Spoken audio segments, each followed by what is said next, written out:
لما بتشتاق لمين وليه؟ اصل انت كزبادي النهارده هتنيمنا معلمتين، انا متاكد من ده. انت متفق عليا. انا كويس ان انا عديت على الاسئله بسرعه كده. لو كنت وقفت كنت هجادلك اوي. بشتاق للثلاثه اللي حبيتهم، كنت نفسي اتجوزهم. التلاتة. اه اوكي.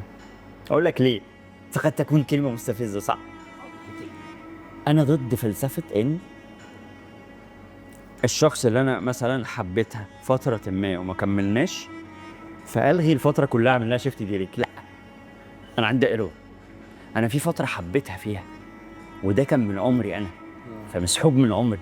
يعني مصطفى محمود يقول لك الله يرحمه، ما تفرحش على اليوم الوحش اللي عدى لانه يا معلم محسوب من عمرك، اتضاف يوم خلاص كده.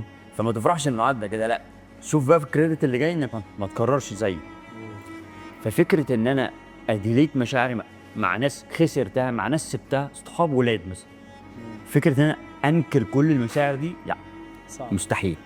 فبيوحشني ناس الورقه والقلم يقولوا يا ابن الذين انت بتعمل ليه كده؟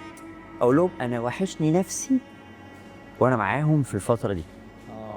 الصوره بتاعت حسام.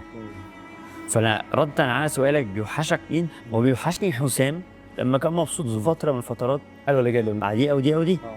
فالتلاته ليهم معزه في قلبي لا تنتهي، اللي خدوا من عمري. هتيجي بقى واحده هتبقى هي اللي فاهم ان شاء الله في المستقبل حاجه اللي غالبا الكراش اللي احنا بنكراش عليه، ولا انا مش عايز اقول تاني عشان ما قلت اول مره بفتش ده على وشي. والحسد مذكور في القران وفي مصر بس البلد الوحيده في العالم اللي فيها سحر. اوكي.